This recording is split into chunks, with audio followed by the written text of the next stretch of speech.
Bonjour à tous, aujourd'hui on se retrouve à bord de la C6, ma C6 3 litres HDI V6, finition exécutive, que vous avez déjà vu dans les précédentes vidéos sur la chaîne.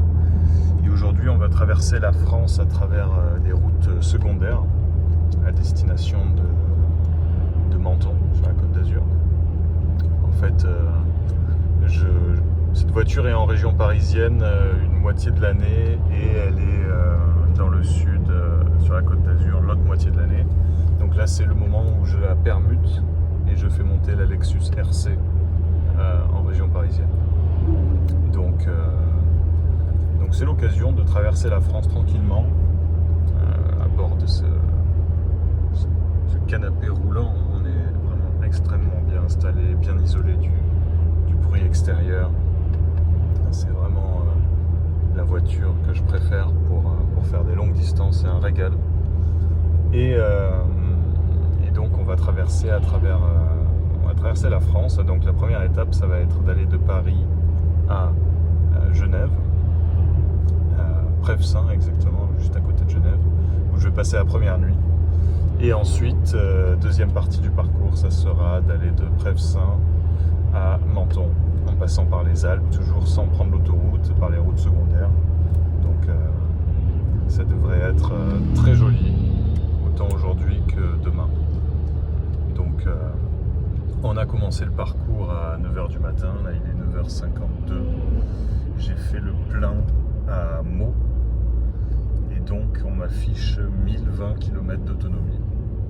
Et sachant que la voiture, la consommation de la voiture tourne autour de 6 litres au 100 quand on fait des routes secondaires comme ça. On peut même mettre en dessous. On peut même se retrouver en dessous de 6. On peut être à 5,5. Donc voilà, un départ matinal pour cette longue traversée de la France. Il me reste 7h20 à peu près, 7h30 peut-être, pour aller jusqu'à Genève, jusqu'à Prevessin exactement. Et ensuite, ça sera destination de Menton demain, mais je vais vous mettre tout dans la même vidéo, comme ça vous pourrez profiter de tout le parcours. Alors, c'est vrai que vous avez le voyant là qui est allumé, qui est écrit service. Bon, alors ça, c'est commun sur les voitures âgées. C'est le détecteur de ceinture et prétentionnaire qui m'envoie des fausses alertes. Je me suis renseigné chez Citroën et on m'a dit qu'il fallait démonter les sièges arrière. Bref, c'était une opération qui coûte très cher, qui prend beaucoup de temps et qui sert à rien parce que en fait, les ceintures et prétentionnaires fonctionnent, mais voilà, avec l'âge, sur beaucoup de voitures, sur mon Alfa Romeo GTV par exemple, j'avais la même chose. Donc c'est quelque chose de courant. Et vous allez voir que quand il n'y a pas écrit service, parce que c'est intermittent en fait cette alerte, quand il n'y aura pas écrit service, vous allez voir la clé rester allumée parce que je dois faire la révision des 200 000 km, même si elle n'a pas encore 200 000 km. Comme j'ai peu roulé, elle me recommande de la faire déjà. Donc c'est ce que je compte faire, mais dans le sud du côté de Menton. Voilà. Donc vous savez tout. Le voyage commence et je vous laisse profiter des paysages et de la consommation que je vous montrerai de temps en temps. Vous voyez là on fait du 4.2, je roule à 80 stabilisé au régulateur. Donc vous pourrez voir les moyennes. Là depuis que je suis parti ce matin, 6.6 et depuis le plein 5.3. Vous pouvez voir que stabilisé à 80 km/h, la voiture consomme presque rien. Je fais du 3.5, 3.6. Là, je tourne autour entre 3.5 et 5.5, suivant le profil de la route. Et en fait, ça s'explique parce que vraiment le moteur tourne à très très bas régime. Regardez, là, je suis à 1400 tours minute, à 80 km/h. Vous pouvez voir que je suis en 6e. Donc la voiture est une boîte automatique 6 vitesses. Je me suis mis en mode manuel pour que vous puissiez voir dans quelle vitesse je suis enclenché. Là je me remets en drive normal. Mais voilà, je suis en 6e avec un très bas régime. Ce qui explique la consommation instantanée très très basse. Et ça, c'est vraiment un gros atout de cette C6 qui fait quand même 245 chevaux. Un gros moteur 3 litres HDI, le plus gros moteur du groupe PSA. Et c'est un super moteur, vraiment très agréable. Il se fait entendre quand il est à froid. Après, la C6 est très très bien isolée. Vraiment, moi je trouve que le grand plaisir de rouler en C6, c'est le silence. Le silence de ne pas entendre le roulement de la route et de ne pas entendre tout ce qui est bruit extérieur. En fait, on a des vitres, c'est du double vitrage acoustique. Donc ça change vraiment beaucoup de choses. Par exemple, sur ma Lexus RC, j'ai pas le double vitrage acoustique. J'ai pas non plus cette isolation aussi poussée au niveau des passages de roues sous la voiture. J'entends beaucoup plus les bruits de roulement alors que c'est une voiture très haut de gamme, la Lexus RC qui se vendait autour des 70 000 €. Mais peut-être du fait que c'est un coupé GT et que là on est sur une grande routière, eh ben on sent vraiment la différence en termes de plaisir de conduite sur les longues distances. Vraiment la C6 est loin devant en termes d'agrément, de silence, de confort. La suspension pneumatique, c'est un régal. On est vraiment comme sur un tapis volant. Et oui, on a l'impression d'être, de faire une séance de relaxation quand on fait de longs parcours avec cette voiture. Le fait de flotter, la douceur du moteur, la puissance qu'on a aussi sous la pédale, mais qui est distillée de manière douce à l'accélération. Ça donne un sentiment de quiétude, vraiment d'un agrément de conduite énorme. Donc c'est un régal vraiment de conduire cette voiture sur de très longues distances. Autant sur autoroute que sur route secondaire, vraiment elle se comporte très bien. C'est une véritable machine à avaler les kilomètres.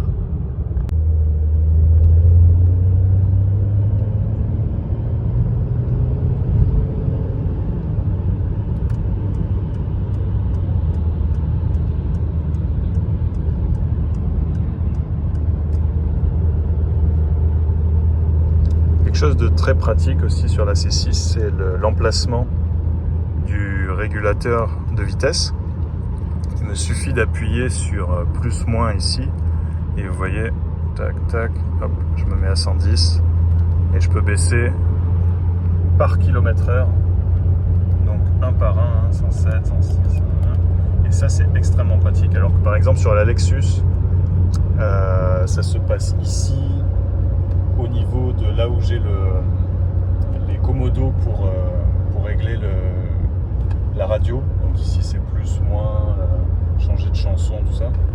C'est beaucoup plus pratique d'avoir ça ici, plutôt que comme dans la Lexus où c'est inversé. Ici j'ai le son pour la radio et là j'ai tout ce qui est régulateur de vitesse qui m'oblige à quitter une main du volant pour aller le régler. Alors que sur la C6, regardez, c'est vraiment tout se fait en un seul mouvement. Voilà, je garde une main sur le volant. Je peux vraiment conduire d'une main en faisant tout. Régulateur de vitesse et tenir la main sur le volant. Donc ça, c'est vraiment, ça fait partie de ce que j'apprécie beaucoup sur cette C6. Je sais que c'est plutôt la norme en fait sur les voitures aujourd'hui, mais étonnamment, oui. Je peux comparer avec la Lexus et je pense que c'est dans tout le groupe Toyota le fait d'avoir ici le son de l'autoradio et là dessous derrière sur un commodo distinct tout ce qui est régulateur de vitesse. Je trouve que c'est beaucoup moins agréable et pratique.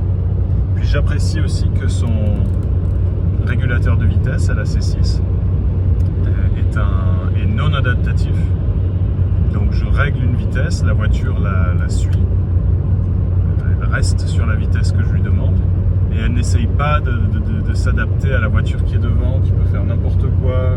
Le système aussi peut faire n'importe quoi, des fois il anticipe des freinages pour rien sur certaines voitures et en fait on est obligé de plus surveiller ce que fait l'autopilote que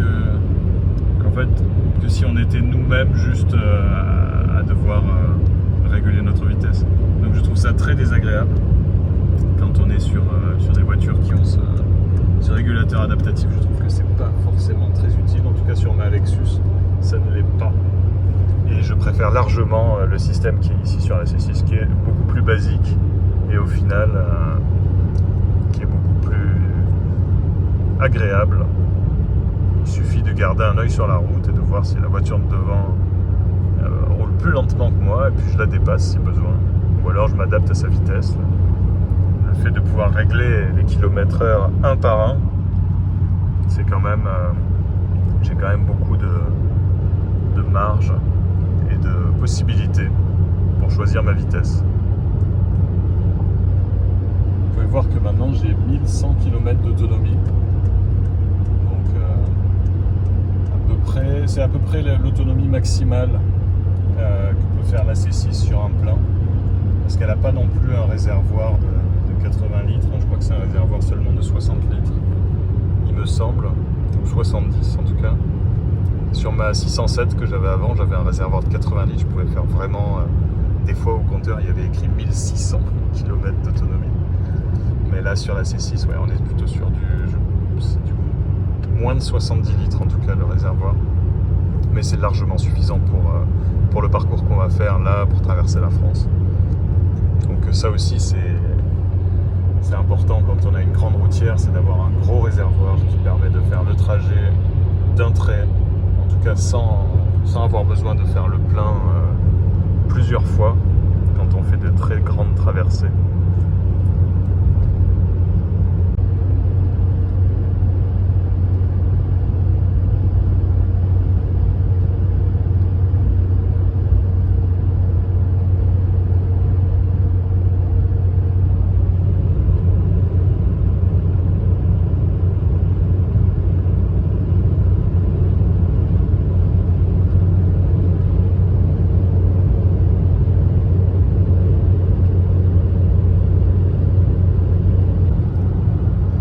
Est-ce que la C6 fait tourner les têtes quand on la conduit? Parce que c'est une question que vous pouvez vous poser. Parce que c'est quand même un véhicule extrêmement rare aujourd'hui. Il en reste très peu. Déjà, il y en a eu très peu qui ont été construites, mais voilà, il y a eu beaucoup de... En fait, c'est un véhicule extrêmement cher à entretenir. Et donc, il y a aujourd'hui, 15 ans après, presque à la fin de leur commercialisation, eh bien, il en reste vraiment un faible pourcentage, principalement en France. En Pologne, il y en a encore beaucoup aussi, parce que c'est un pays qui aime beaucoup les grandes berlines, les grandes routières, et qui était très francophile jusqu'à il y a quelques années. Et ouais, en Pologne, on voit énormément de C5 et quelques C6, hein, presque autant qu'en France. Donc est-ce que c'est un véhicule qui fait tourner les têtes? La réponse c'est pas vraiment, parce qu'en fait la plupart des gens ne savent pas ce que c'est, mais on voit de temps en temps des gens qui nous font un petit signe, d'autres citroënistes, souvent des gens qui roulent en C5, des gens qui roulent en C5 souvent me font signe, me font un petit pouce levé au feu rouge, ou si on est sur un parking, ils viennent me voir et me parler de cette voiture qui en fait les fait rêver, parce qu'ils ont sa petite sœur qui a aussi souvent la suspension hydropneumatique elle aussi. Et donc j'ai remarqué voilà, qu'il y a quand même des citroënistes encore aujourd'hui qui savent ce qu'est la C6, qui se rendent compte de la rareté de ce véhicule et qui la remarquent, mais c'est pas la voiture qui va faire tourner les têtes à la sortie d'une boîte de nuit ou d'un restaurant branché à Paris. Vraiment, les gens, la personne lambda, pour elle, c'est une Citroën, juste une grosse Citroën, mais il va imaginer que c'est un modèle qui a rien de particulier, quoi, qui fait pas plus rêver qu'une Ford Mondeo ou qu'une Opel, comment elle s'appelle, bref, la grande berline Opel. En tout cas, voilà, c'est pas le véhicule voilà, idéal pour draguer, on va dire, mais c'est un véhicule de connaisseur qui sera reconnu par les autres connaisseurs. mais qui sera rarement reconnu. Soyez prêts si vous comptez acheter une C6. Voilà. Mais vous ferez partie d'un club très fermé, des dernières personnes à rouler dans la dernière vraie grande berline Citroën qui a vraiment tous les éléments distinctifs qui faisaient de Citroën une marque à part entière. Donc un design unique, une suspension bien sûr typique Citroën, la suspension hydropneumatique qui est là dans son avant-dernière itération, la toute dernière itération, je crois que c'est l'Hydractive 5, c'était sur la C5, mais je crois qu'il y a très peu de différence, je crois que ici c'est l'Hydractive 4. Après voilà, il y a eu un gap peut-être il y a eu un développement de 5 ans de plus avant la C5 qui est sortie après les toutes dernières avec l'Hydractive 5, donc c'est pas une très grosse évolution l'Hydractive 5 par rapport à la 4, mais vraiment je vous dis la suspension hydropneumatique, une fois qu'on s'y est habitué, c'est pas un gadget, c'est vraiment quelque chose qui change beaucoup de choses quand on fait de longs parcours. C'est un agrément unique qu'on retrouve nulle part ailleurs. Je pense que pour retrouver cet agrément, il faut aller sur des marques extrêmement haut de gamme, de luxe, comme Rolls-Royce, peut-être certaines classes S avec la suspension pneumatique à air, mais je crois qu'il n'y a pas non plus cet effet de flottement qu'on aime ou qu'on déteste. Moi je trouve que c'est ce qui fait vraiment le plaisir. Il y a des gens qui n'aiment pas ça, qui sont habitués par exemple à des Audi ou des BMW et qui vont vous dire que c'est pas précis, c'est mou. Voilà, moi je trouve que c'est loin d'être mou. C'est mou mais dans le bon sens, c'est un mou confortable, mais en même temps dès qu'on demande à la voiture de suivre des courbes, de rouler un peu plus fort, il n'y a aucun souci, c'est pas du tout une voiture mollassonne, quand même presque 250 chevaux sous le pied, et on peut se mettre en mode sport si on a envie d'une suspension un peu plus à l'allemande. C'est au choix, tout se passe ici, et je peux me mettre en mode sport, ou en mode normal, et vraiment il y en a pour tous les goûts. Voilà, si on n'aime pas la suspension pneumatique Citroën, on roule tout le temps en mode sport, et puis c'est entièrement faisable.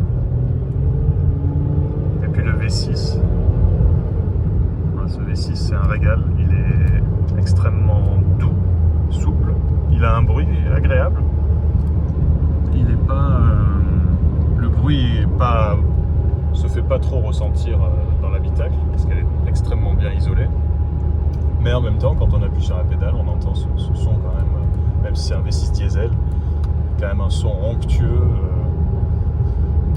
du moteur V6. Donc ça aussi ça participe du plaisir de conduite de la C6.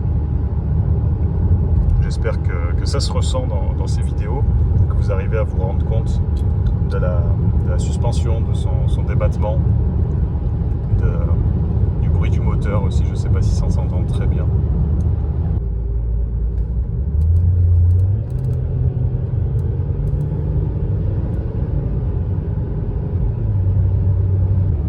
Là par exemple je roule sur une chaussée qui pourrait être vraiment désagréable pour beaucoup d'automobilistes parce qu'il y a plein de sections qui ont été refaites, donc il y a des changements de matière, donc de bruit aussi, de roulement. Mais dans la C6 déjà ça s'entend très peu, on sent qu'on passe sur un autre type de chaussée, mais en même temps on sent pas du tout le changement en termes de vibration dans la suspension et en termes de bruit vraiment très peu. Donc ça aussi c'est extrêmement agréable.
Vous pouvez voir que sur la première partie du parcours, jusqu'à Troyes, donc de Paris à Troyes, on a fait 130 km à une vitesse d'environ 72 km/h en moyenne, et donc on a fait que du 5,8 litres au 100, ce qui est vraiment très très peu pour une voiture de près de 2 tonnes et 250 chevaux. Donc la petite pause ravitaillement, et on continue à destination de Genève. 5h28 de route qui reste. Voilà, c'est parti.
Ça fait déjà 250 km à peu près qu'on est parti, et 220 km qu'on a fait le plein, et regardez l'autonomie, elle a encore augmenté.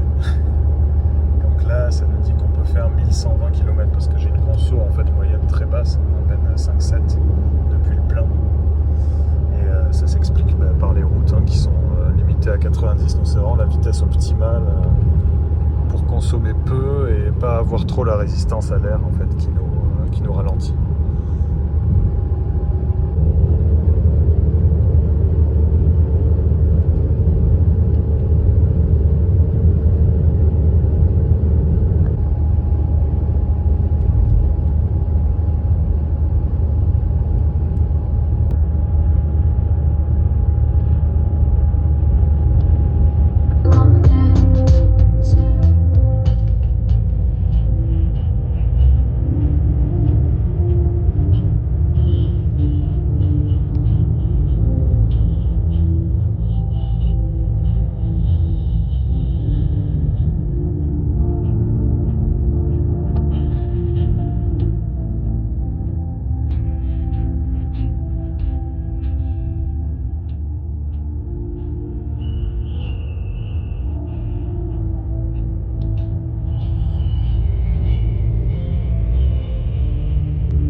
C'est un tel plaisir de traverser la France sur des routes comme ça, c'est vraiment très très agréable.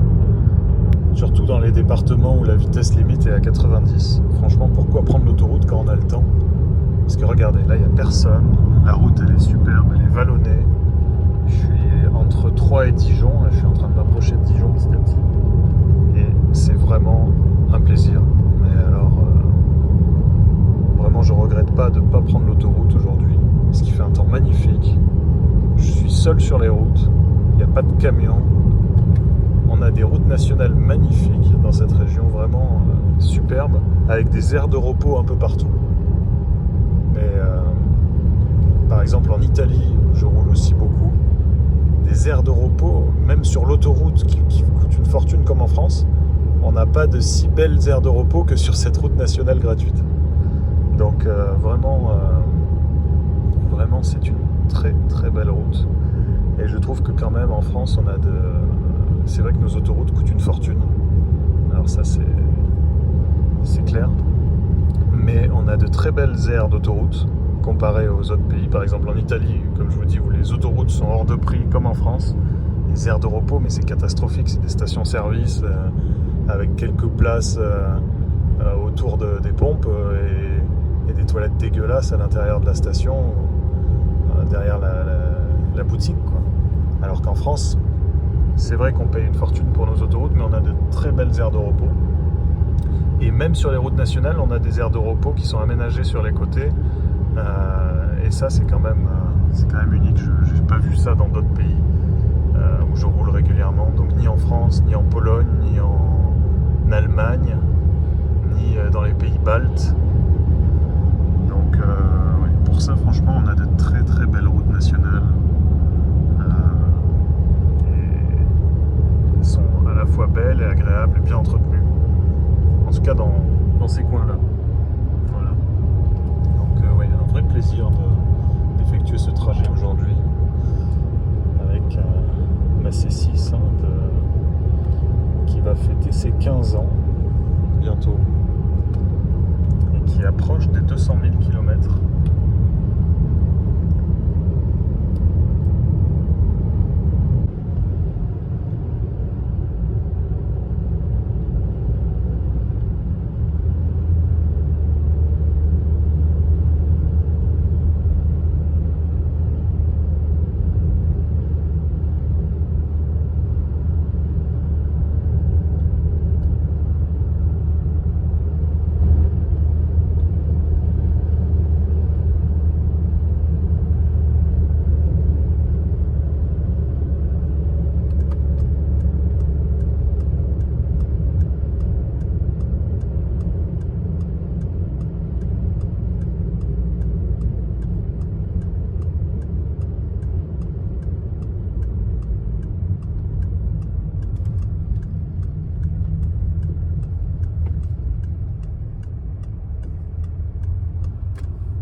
Vous voyez un bon exemple des aires de repos gratuites sur route nationale de qualité dont je vous parlais.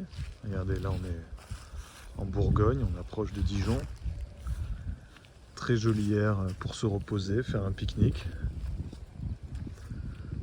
Voilà, sur route nationale, très agréable. Comme je vous disais, il y a plein de pays où il n'y a même pas ça sur autoroute. Et la C6, prête à continuer son parcours vers la Suisse.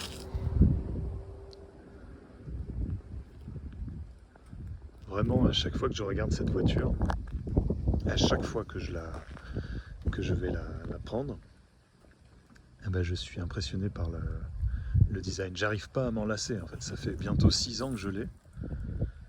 Et j'ai regardé par exemple dans la galerie de mon téléphone. J'ai énormément de photos de ma C6. Mais j'ai aussi une Lexus RC, qui est une voiture magnifique, de sport, beaucoup plus statutaire. En tout cas qu'on pourrait penser beaucoup plus statutaire voilà, dont je pourrais être plus fier que de la C6, mais non, ma galerie est pleine de photos de C6 et j'ai peut-être qu'une dizaine de photos de ma Lexus. Et la C6, je la prends en photo partout. Je trouve que cette voiture, elle a un style tellement unique, tellement...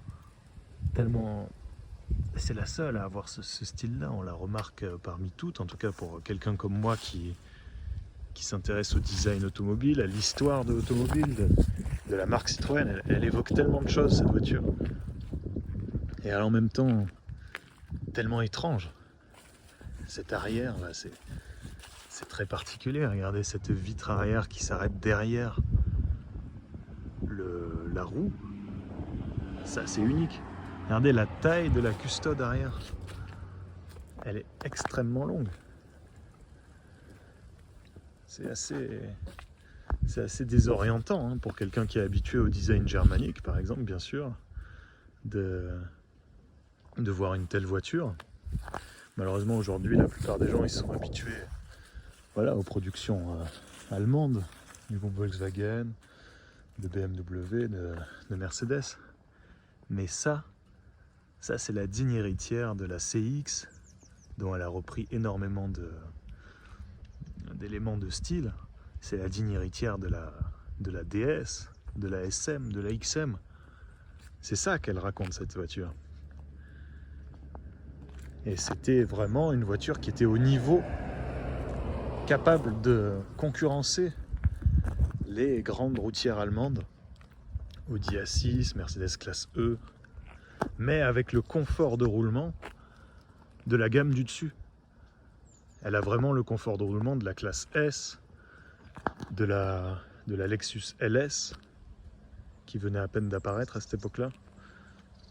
On est vraiment sur du très très grand confort, mais avec le format d'une classe E par exemple, ou d'une Audi A6. Donc c'était un peu un entre-deux, cette C6. Elle a manqué sa cible,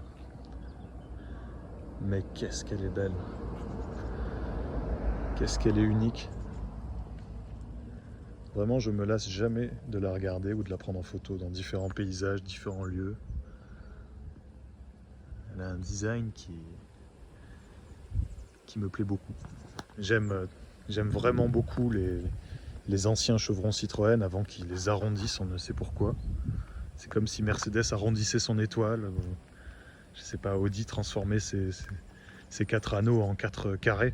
Ça n'a aucun sens, ce qu'ils ont fait aujourd'hui, je trouve. Et surtout que les chevrons, ils évoquaient une sorte d'engrenage, un système ingénieux qu'André Citroën avait fait breveter pour des systèmes industriels. Donc c'était la forme de chevron qui permettait de faire tourner certains engrenages mieux.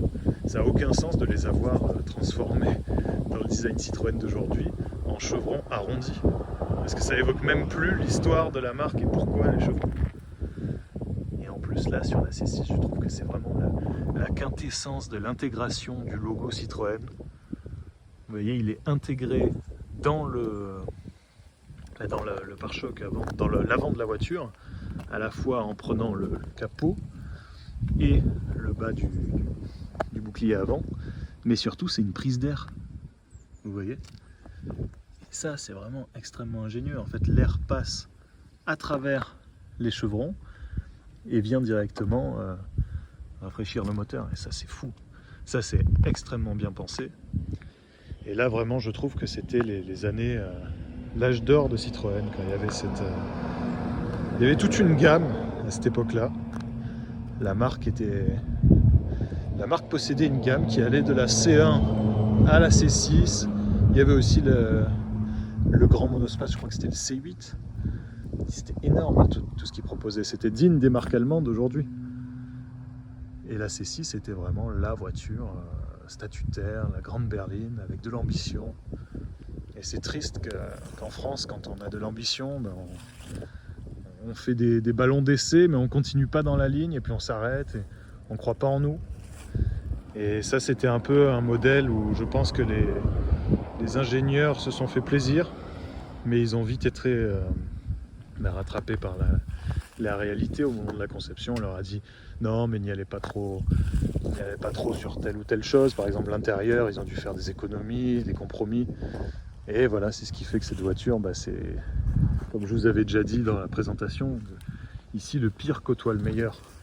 Et c'est vraiment ce qu'on ressent. C'est qu'il y a vraiment des éléments extrêmement haut de gamme, extrêmement technologiques dans cette voiture, technique. C'est vraiment une voiture d'ingénieur et de designer. Et en même temps, à l'intérieur, il y a des éléments qui font bas de gamme, qui côtoient des éléments haut de gamme. Par exemple, je vais vous montrer un exemple. Regardez le levier de vitesse. Avec toute cette pièce qui est vraiment magnifique. Levier de vitesse en cuir avec écrit C6 dessus.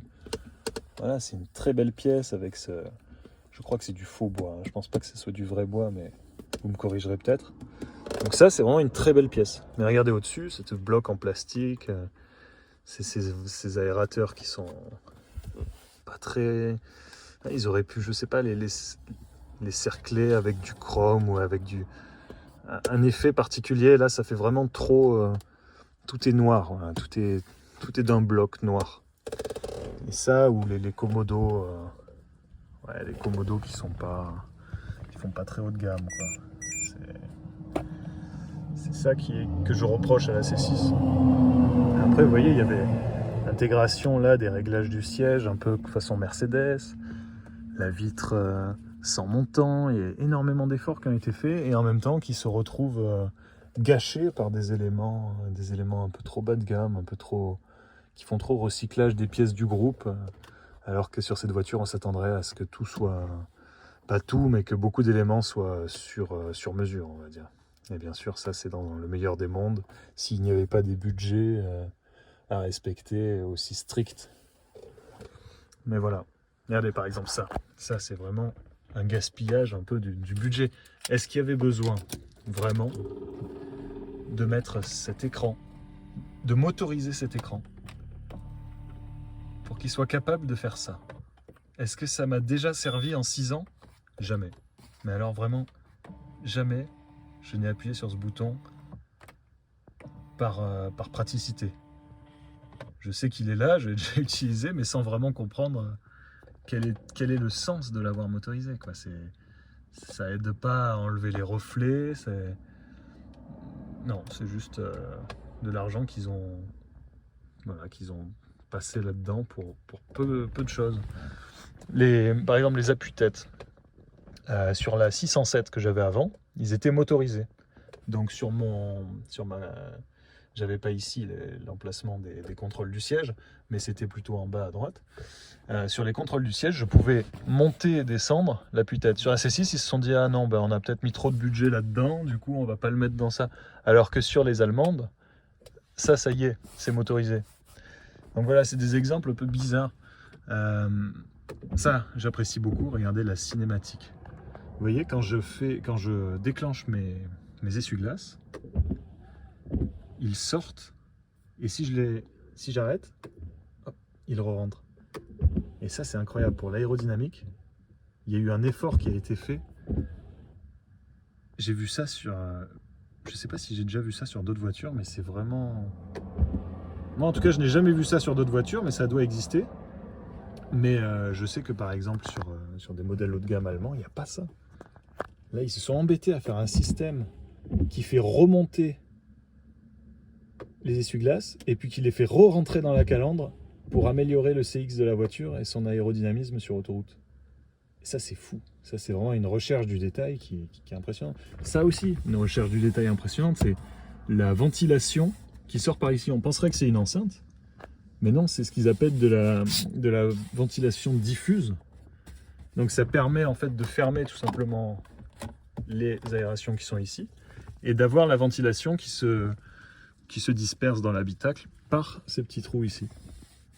Et ça aussi c'est étonnant, mais voilà, c'est des choses bizarres où ils ont fait de la recherche, ils se sont embêtés à créer des choses un peu parfois inutiles, mais qui côtoient d'autres choses qui sont plus bas de gamme et qui baissent la qualité perçue. Donc Il y a du positif qui côtoie du négatif. Regardez ça, par exemple, ça c'est vraiment superbe. Mais ça côtoie des éléments qui sont voilà, qui viennent de n'importe quel Citroën de l'époque, quoi.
J'aime beaucoup cette vue aussi dans le rétroviseur de la C6 où on voit la ligne de chrome qui descend vers l'arrière, qui n'est pas complètement horizontale. Et je trouve que ça c'est très élégant. Et on voit aussi dans le rétroviseur le débattement de la suspension. En fait on voit la voiture qui flotte un peu sur la route. Ça se voit très bien je trouve que ça se voit très bien dans le rétroviseur quand on est à certaines vitesses. Sur route droite, je vous montrerai un peu plus tard. Mais j'aime beaucoup cette vue. Je trouve aussi que les rétroviseurs sont très grands et très pratiques. On voit vraiment beaucoup dedans. On voit très bien. Autant le rétroviseur intérieur que les immenses rétroviseurs extérieurs. Donc vraiment, oui, en termes de vision arrière, on est très bien dans la C6. Elle est très...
J'ai mis un petit peu pour rigoler le GPS de la voiture. Donc vous pouvez voir les indications en fait, qui sont données sur le viseur tête haute là, pour me dire que sur ce rond-point, il faut que je prenne la première sortie. Déjà, il n'y a plus de rond-point. C'est intéressant. Parce que ça date d'il y a un certain temps. Ah non, c'est le rond-point d'après. J'ai été mauvaise langue.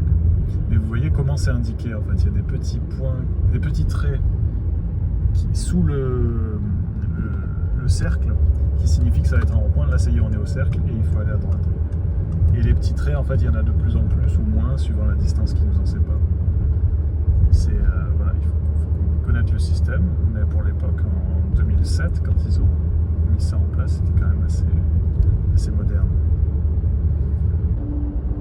Donc les indications du GPS sont aussi, bien sûr, retranscrites sur l'écran central. Vous voyez, à gauche, en fait, le cercle signifie que dans 5 km, il y aura un rond-point.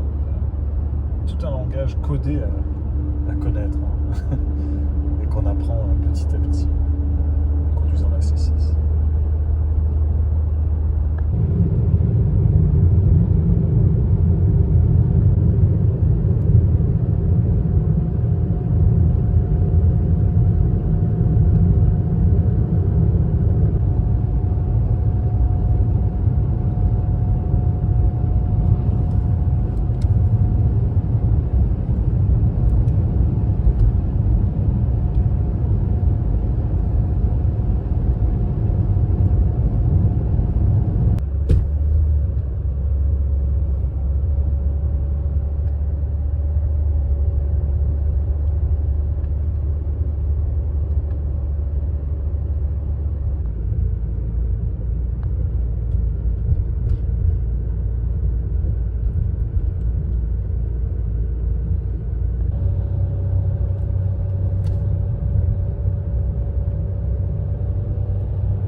traversée du Jura commence.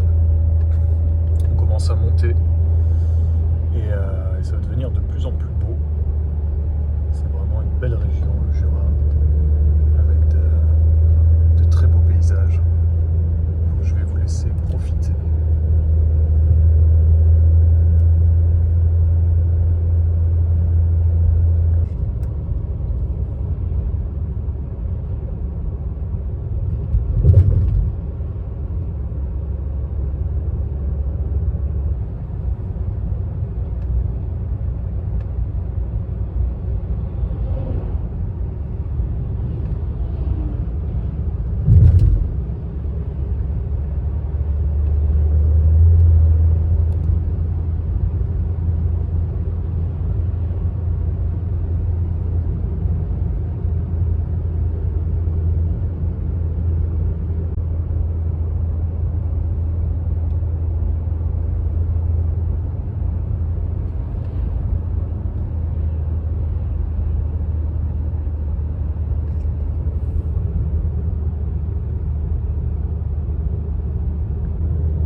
Donc aujourd'hui, la BCE a suffisamment de moyens.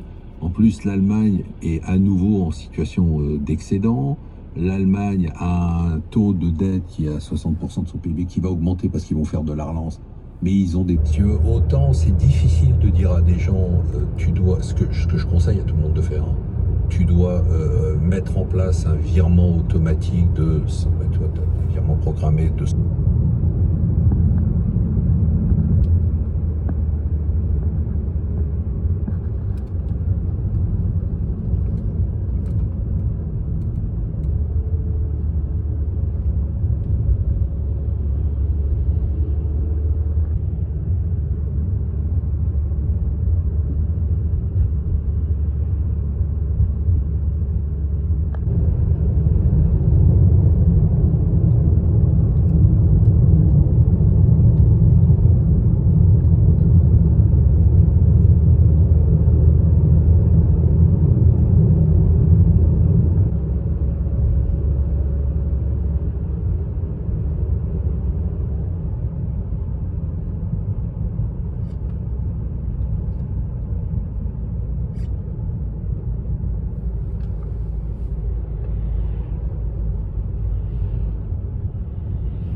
Voilà, après cette traversée entre Paris et le col de la Faucille dans le Jura, nous venons d'arriver Nous avons parcouru 475 km avec une moyenne de 6,3, ce qui est vraiment bas, étant donné qu'on a, sur les derniers kilomètres, un peu perdu de notre belle moyenne du fait qu'on a dû monter jusqu'au col de la Faucille.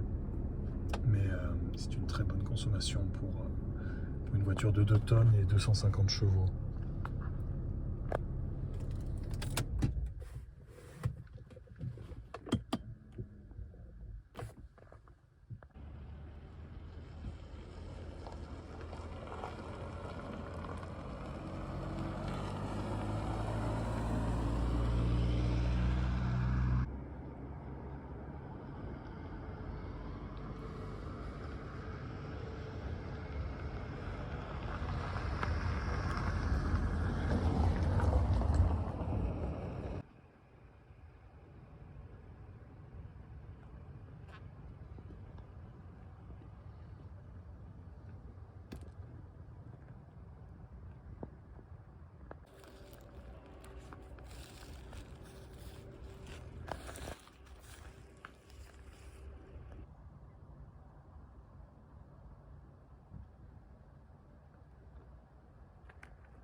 Cette journée dans Genève, qu'on va sortir de Suisse assez rapidement pour commencer notre traversée des Alpes à destination de Menton, à côté de Monaco. Donc c'est un trajet qui est estimé par Google Maps à peu près 9 heures et ça va pas être 9 heures de ligne droite comme vous pouvez vous y attendre, donc ça va être intéressant.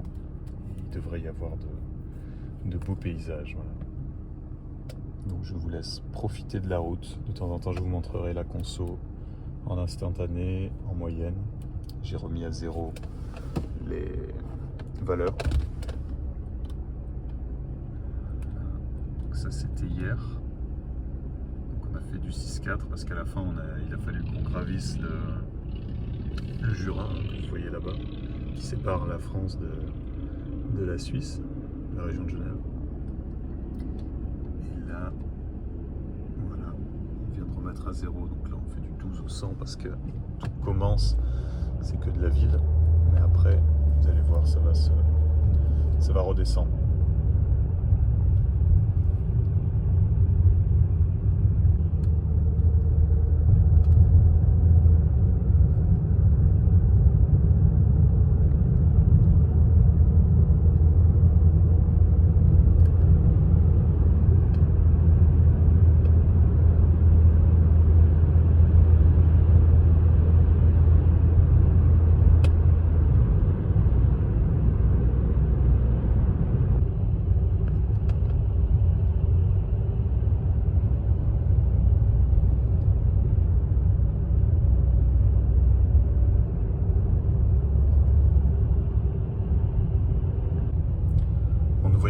voilà au CERN, Centre européen de la recherche nucléaire. On est toujours en Suisse. C'est marrant de voir en Suisse des stations-service de la marque Sokar, azerbaïdjanaise. On n'en voit qu'en Suisse. Hein. La dernière fois que j'ai vu ça, c'était en Russie. En Russie, en Ukraine, il y en a pas mal. Mais alors en Europe de l'Ouest, Europe centrale, il n'y en a pas en Pologne par exemple, c'est sûr, en Allemagne non plus. Et ouais, il y en a en Suisse. Alors on vient de passer la frontière et ça y est, on est en France. Direction les Alpes.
la C6 sur les routes de montagne.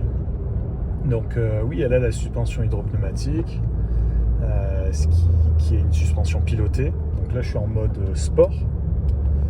Donc déjà en mode sport, on rigidifie un peu la tenue de route. Hein. Elle semble mieux connectée à la route, il y a moins cet effet de flottement. Mais il ne faut pas oublier que c'est un véhicule de 2 tonnes. Ah, niveau de carburant faible, heureusement, je commence à descendre sur Nice, donc pas de souci. Donc je reprends, c'est un véhicule de 2 tonnes qui fait presque 5 mètres de long, 4 mètres 91. Donc sur les routes de montagne, c'est pas vraiment son environnement de prédilection, la C6, ça vous vous en doutez. Mais en mettant la suspension en mode sport, on améliore quand même les choses. Mais voilà, on sent que c'est une voiture très longue, qu'elle a son poids. Dans les virages, on le sent bien qu'elle est lourde. En plus, c'est un véhicule qui donne pas envie de rouler fort sur ce genre de route, comme je vous dis. On se sent pas de prendre les virages à 80 km/h là, par exemple. Alors que, bien sûr, la Lexus RC qui a un coupé GT, en plus c'est la version F Sport que j'ai sur la Lexus, donc là c'est tout autre chose, c'est vraiment la philosophie opposée, c'est le genre de route super agréable avec la Lexus où on s'amuse, on sent que la voiture est collée au sol, on peut prendre des virages assez forts, assez vite. Et là la C6 bien sûr, l'opposé total. La C6 c'est vraiment une autoroutière où la voiture idéale aussi sur les routes nationales droites. Voilà, des routes un peu bosselées avec des rainures, des routes un peu rafistolées. La C6 elle va super bien les absorber, on va être super bien. Par exemple, j'ai souvent roulé en Pologne sur des routes secondaires, aucun souci, la voiture elle absorbe les nids de poules, toutes les aspérités de la route. Mais sur les routes de montagne, non, elle est pas dans son environnement. Voilà, il suffit juste d'adapter sa vitesse et puis c'est tout. Regardez, c'est une magnifique gorge. Voilà, la C6, vraiment, elle incite à un voyage tout en douceur, sans rouler vite. On profite, on prend le temps, on regarde le paysage. Et ça lui va très bien comme philosophie. Mais vraiment, c'est quand elle est sur autoroute ou sur des voies rapides que là, vraiment, elle peut exprimer tout son potentiel.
ce qui est nécessaire pour redresser Nissan.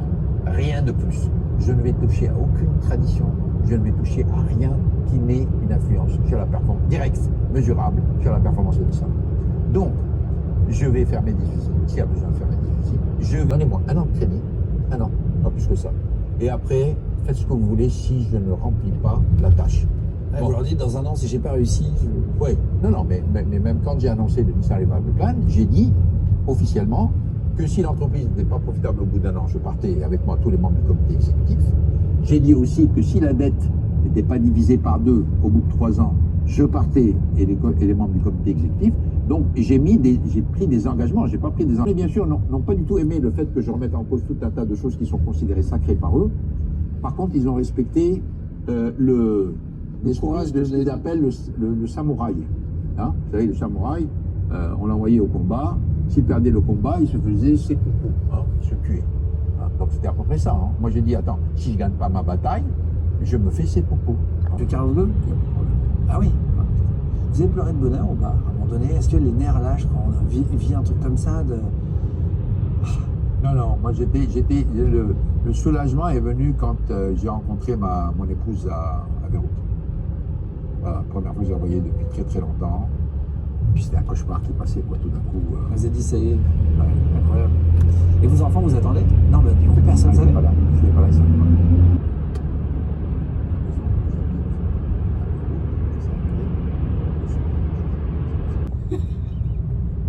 Ça faisait déjà plaisir. Déjà, j'étais accueilli comme un être humain. Oui, vous êtes adoré au Liban. Ouais. Accueilli comme un être humain, il était très content de me voir. J'étais content, j'ai dit, c'est la première fois que je vois quelqu'un qui me sourit. En gros, ça va. Sont comme Mercedes, Audi, Ferrari, Maserati, c'est un peu moins menacé. Quoique les Chinois ont bien dit qu'ils allaient monter en gamme. Mais je trouve que les constructeurs européens, américains, japonais, voire même coréens ont du souci à se faire. D'autant plus que souvent ils sont managés par des gens.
Et bien voilà, le périple touche à sa fin.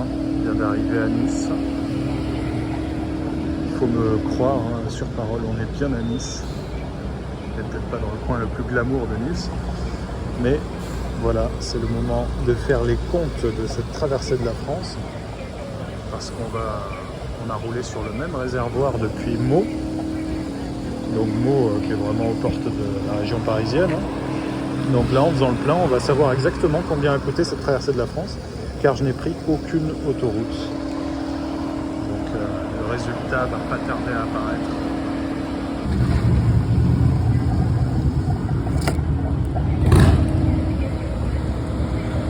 €, 61 litres de gazole consommé sur toute cette traversée de la France. Voilà le résultat, 106 €, 64 litres 66 consommés. Voilà cette traversée de la France qui s'achève. J'ai rempli le réservoir à ras-bord vraiment pour que vous soyez sûr du résultat. Donc voilà, bien arrivé à Nice.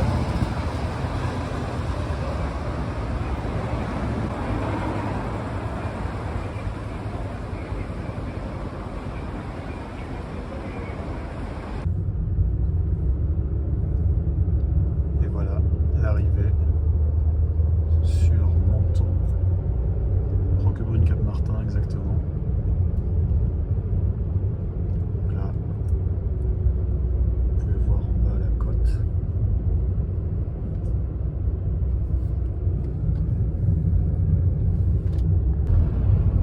Peut-être le moment idéal pour vous montrer quelque chose que je voulais vous montrer depuis longtemps, c'est les feux directionnels, qui est vraiment quelque chose dont je me lasse pas sur la C6. Regardez comme ils suivent. Vous voyez, ils suivent vraiment la trajectoire du volant. Et alors en 2007, c'était quelque chose de très rare. Hein. Aujourd'hui, c'est toujours quelque chose de rare. C'est que sur des berlines de luxe qu'on trouve ça. Mais dites-vous que c'est la Citroën DS qui avait inauguré ça. Et c'est vraiment extrêmement pratique sur les routes sinueuses des Alpes ou de la Côte d'Azur. Parce que vraiment, j'ai des phares qui suivent parfaitement la trajectoire que je vais prendre. Regardez, même avant que je m'y engage, je sais déjà ce qu'il y a dans les recoins sombres du virage. Et ça change vraiment beaucoup en termes de sécurité sur ce genre de route. Alors comme je vous disais avant, c'est vrai que la voiture fait 5 mètres, mais de nuit, avoir cette option-là,